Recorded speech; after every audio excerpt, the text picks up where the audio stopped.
छब्बीस अप्रैल 1986 रात के 1:23। Sir, reactor number 4 out of control हो गया है और उसका लिड हिल रहा है। जल्दी जाके इमरजेंसी शटडाउन बटन दबा दो। Yes sir.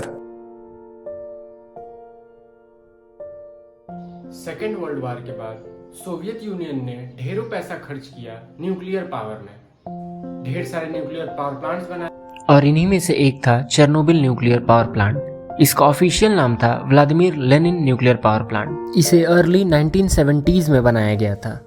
और इवन दो इसका नाम चेरनोबिल न्यूक्लियर पावर प्लांट रखा जाता है, लेकिन ये चेरनोबिल शहर में नहीं बना था। चेरनोबिल एक छोटा सा शहर था करीब 16 किलोमीटर दूर इस न्यूक्लियर पावर प्लांट से। लेकिन ये चेरनोबिल पावर प्लांट दोस्तों one of the most advanced nuclear plant में से था। इसमें 4 न्यूक्लियर रिएक्टर थे RBM के 1000 डिजाइन के। RBM के 1000 एक टाइप ऑफ न्यूक्लियर रिएक्टर होता है। पहले 2 रिएक्टर का ऑपरेशन शुरू हुआ था 1977 में, तीसरे का 1981 में और चौथे का 1983 में। पावर प्लांट्स का पर्पस होता है बिजली जनरेट करना, और इस केस में हर रिएक्टर 1000 मेगावाट इलेक्ट्रिसिटी प्रोड्यूस कर सकता था। चारों रिएक्टर साथ में मिलकर पूरे यूक्रेन देश की 10% इलेक्ट्रिसिटी सप्लाई प्रोवाइड कर सकते थे। इस चेरनोबिल डिजास्टर पर वापस आए तो ये डिजास्टर रिएक्टर नंबर 4 में हुआ था, जब एक रूटीन सेफ्टी टेस्ट चलने लग रहा था। एग्जैक्टली क्या हुआ था इस दिन, ये समझने के लिए हमको ये जानना पड़ेगा कि न्यूक्लियर रिएक्टर काम कैसे करता है।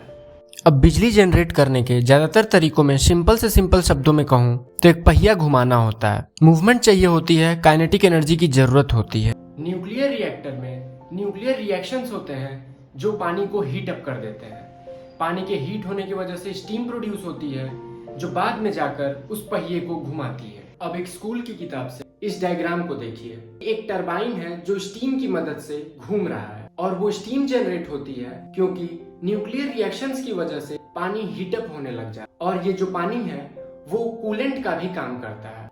रिएक्टर के आसपास ओवरहीटिंग को रोकने के लिए पानी की कांस्टेंट सप्लाई होना जरूरी है, और इसके लिए वाटर पंप्स जो पानी को पाइप में पुश करते हैं वो कॉन्स्टेंटली चलते रहने चाहिए। लेकिन क्या होगा अगर एक पावर कट हो जाए, बिजली चली जाए तो? ये इंश्योर करने के लिए कि वाटर पंप्स हमेशा चलते रहें, चेरनोबिल न्यूक्लियर पावर प्लांट में कुछ बैकअप डीजल जनरेटर्स थे जो इन वाटर पंप्स को पावर दे सके। लेकिन इन जनरेटर्स को चालू करने में कम से कम 1 से 2 मिनट का समय लगता था, और चेरनोबिल रिएक्टर को बनाने वालों ने कहा था कि ये जो एक्स्ट्रा 1-2 मिनट समय के लिए इलेक्ट्रिसिटी चाहिए होगी वो एक्चुअली में रिएक्टर से ही आ सकती है। ये टरबाइन्स घूमते रह रहे होंगे कुछ स्टीम की वजह से। रिएक्टर शट डाउन होने के बाद भी कुछ तो स्टीम होगी, कुछ 1-2 मिनट तक एक्स्ट्रा रहेगी जो कि इन वाटर पंप्स को पावर दे सके। 25 अप्रैल रात के 11:10 पर वो टेस्ट की प्रिपरेशन स्टार्ट करते हैं।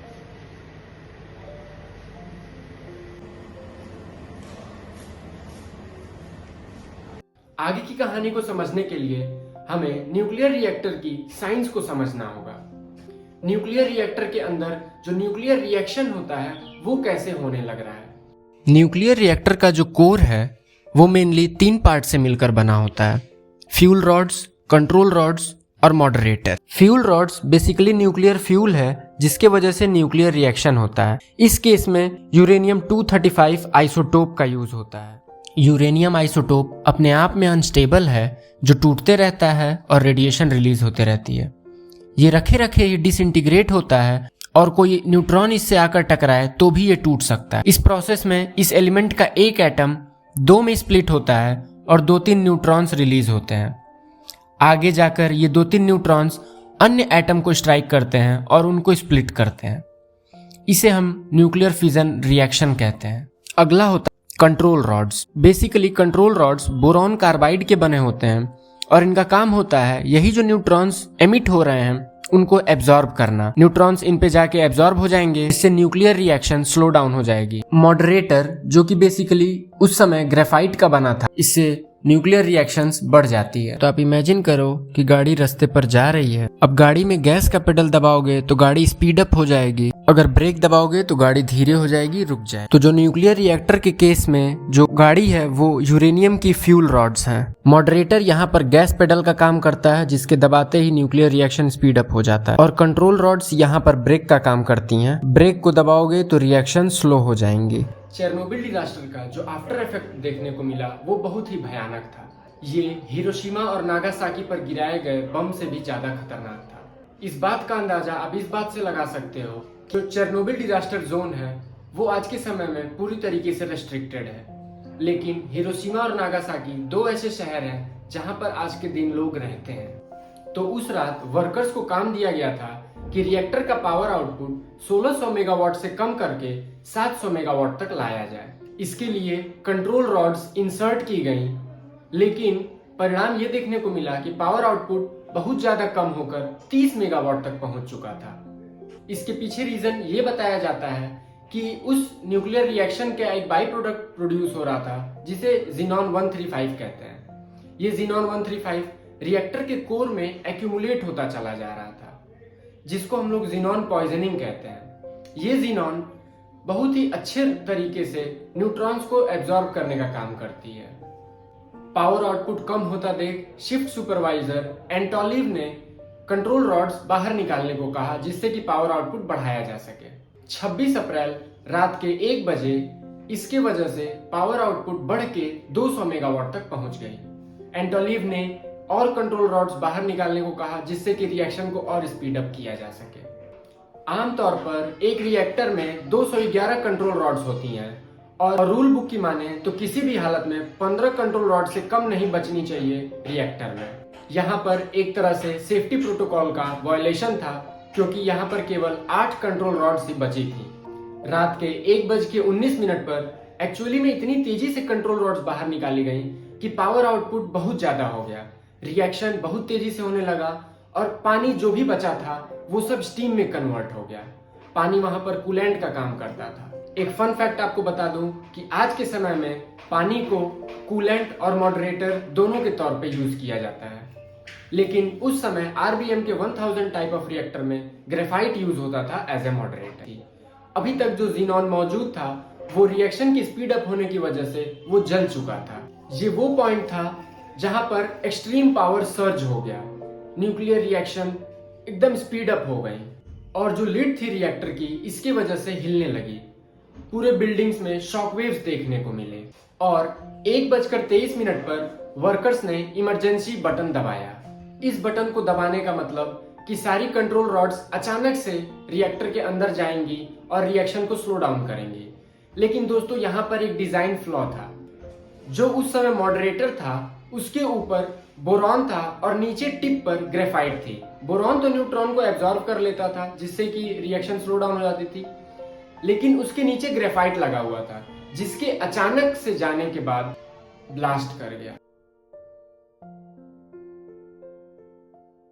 इस धमाके की वजह से रिएक्टर का कोर मेल्ट कर गया। 2 से 3 सेकंड के बाद इससे भी पावरफुल एक धमाका हुआ। पूरे स्ट्रक्चर के ऊपर 1000 टन की लिड रखी हुई थी, जो कि इस धमाके की वजह से उड़ गई थी। दूसरे धमाके के पीछे ये रीजन बताया जाता है कि जो ग्रेफाइट मौजूद था रिएक्टर में वो इस धमाके की वजह से जलने लगा था। 2 लोग तो इंस्टेंटली मारे गए थे इस धमाके की वजह और 100 से ज्यादा रेडियो एक्टिव एलिमेंट्स और 142 टन यूरेनियम फ्यूल एटमॉस्फेयर में आ गया। धमाके के बाद हेलीकॉप्टर्स को बुलाया गया, जो कि इसके ऊपर आकर सैंड, क्ले, बोरॉन और लेड जैसे एलिमेंट्स को गिराएं। लेकिन ऐसा करने के लिए हेलीकॉप्टर्स को रिएक्टर के ऊपर आना पड़ता, जो कि एक डेंजरस काम था। एक हेलीकॉप्टर क्रैश हो गया जब ये धमाका हुआ और आग बुझाई जा रही थी। सोवियत यूनियन की सरकार ने इस धमाके को कवर अप करने की बहुत सारी कोशिशें की, लेकिन वो विफल रही। कोल्ड वॉर भी चल रही थी, तो इसी की वजह से ये बात दब नहीं पाई। 2 मई 1986 तक इस चेरनोबिल प्लांट के 30 किलोमीटर रेडियस तक एक्सक्लूजन जोन घोषित किया। ये एरिया रेस्ट्रिक्टेड है और इसे कवर अप करने के लिए एक सार्कोफेगस बनाया गया। 2018 में यूनाइटेड नेशंस की साइंटिफिक कमेटी ने ये रिसर्च में ये पता लगाया कि 20,000 से ज्यादा केसेस मिले हैं थायराइड कैंसर के उन बच्चों में जो उस वक्त 18 या उससे कम साल के थे। आगे न्यूक्लियर डिजास्टर को रोकने के लिए सन 1989 में world association for nuclear organization WANO की स्थापना की गई। इस ऑर्गेनाइजेशन का मकसद था कि दुनिया भर के न्यूक्लियर रिएक्टर्स में ये सेफ्टी चेक करें और ये रिसर्च करें कि कैसे न्यूक्लियर डिजास्टर्स को रोका जा सकता है। बहुत सारे जानवरों पर इसका एडवर्स इफेक्ट देखने को मिला था क्योंकि रेडियो एक्टिव रेडिएशंस एटमॉस्फेयर में लीक आउट हो गई थी। अंत में दोस्तों मैं ये कहना चाहूंगा कि ये डिजास्टर पूरी तरीके से सेफ्टी वायलेशन और साइंटिफिक फेल्योर की वजह से हुआ था। तो दोस्तों ये कहानी थी दुनिया के सबसे भयानक न्यूक्लियर डिजास्टर की। धन्यवाद।